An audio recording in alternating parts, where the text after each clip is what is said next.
Hey, what's up guys? Joker here. Today we've got a couple of news stories to get through in the world of tech. The first is concerning NVIDIA and their now rumored graphics cards, which are expected to be launching in March and April, those being the GTX 1660 and the GTX 1650, which would follow suit after the recent released 1660 Ti, which I will be reviewing very soon, so stay tuned for that. And we've also got the patch notes for Metro Exodus, which is going to be receiving their second patch since the game released earlier this month. But first, today's video is brought to you by PowerColor and their Red Dragon RX 580 graphics card.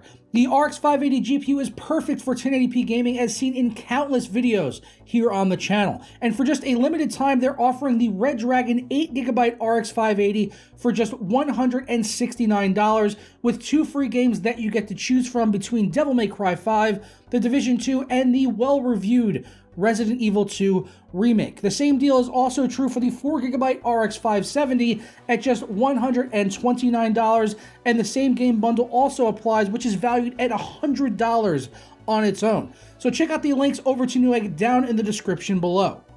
Now, as I said, we're going to be starting off talking about NVIDIA and their rumored low to mid-range graphics cards, which they have been pushing out and kind of, setting a path really for AMD as they have kind of reacted, and they've been lowering the prices on some of their products on Vega 56, Vega 64, things like the RX 580.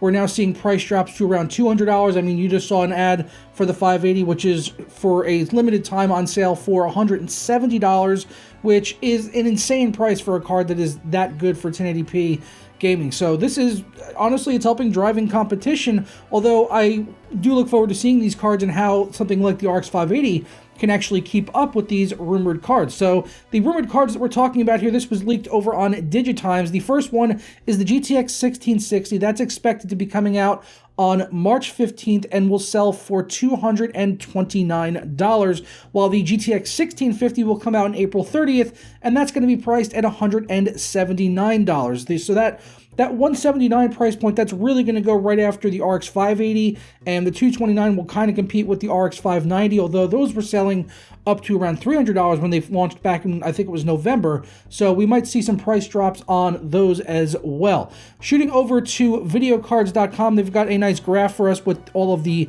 data that we know about these cards so far, so we can kind of see how the NVIDIA cards are stacking up to what is already released, like the recent 1660 Ti that came out on February 22nd, which was running 6GB of GDDR6 with 1536 CUDA cores. Bumping down to the 1660, which will sell for $50 less, that's going to have 1280 CUDA cores and still 6GB of video memory, although it will be GDDR5 rather than GDDR6 with the same 192-bit memory bus. And bringing up the bottom of the stack, the GTX 1650, I'm assuming this is going to probably compete with something like the 1050 Ti, and the 1660 will be probably equivalent to a 1060, but the 1650 looks like it's going to have 4GB of GDDR5, and it will be launching on April 30th. So that will kind of round out the Turing stack for the low-end mid-range cards. If you are curious about these cards and want to see them tested when they come out, let me know down in the comments below if these are something that you would actually be interested in picking up. The next bit of news is just kind of a quick update for fans out there of the Metro Exodus series. As someone that is a huge fan and loving the game despite some of its faults early on with DLSS and also not being available on Steam, which is horrible, although I do hear that there is the CPY edition out there. If you want, you can find the Metro Exodus CPY edition. It's kind of a limited edition, but if you do some searching, you can find it, so I hear. I've been told anyway. But yeah, the game's got its second patch, which is bringing along some improvements to the game experience. So nothing big here in terms of performance, it sounds like, for people running actual graphics cards, but we'll go over the patch notes nonetheless. This patch is meant to be releasing, well, it should have been released yesterday, although I haven't seen an update go live yet for me via the Epic Game Launcher, but it should bring you up to 1.0.1.2 on the Epic Game Store, or 1.0.0.2 if you are on the Steam version. So the fixes that they are bringing about is just general stability improvements, so I guess that's good. Maybe fixes crashing. They don't really go into details on this at all. Also, improved performance for integrated video cards, so if you're running like integrated Ryzen with Vega graphics or an integrated Intel CPU, I feel really bad for you trying to run this game. Maybe we could do that in a future video. Maybe we should see if the Ryzen 2200G can run this game all on its own at like 1080p on low settings. That could be a good future video. Let me know if that's something you guys would want to see. Also, general input responsiveness improvements, fixed various issues with the saving system of the game, and fixed some other general issues. So, like these patch notes, just very general, broad statements, doesn't really specifically say anything, apart from they're just improving the game's experience and everything, and the stability, performance for integrated graphics. So that's really all we got to go on. Hopefully it does improve the game for some people if they were still having issues out there. I know the previous patch did improve performance on lower and mid-range systems, so that's good to see that developers are, still pushing out updates for this game to improve performance, because it is really hard and taxing to run. So if you're enjoying Metro Exodus, let me know.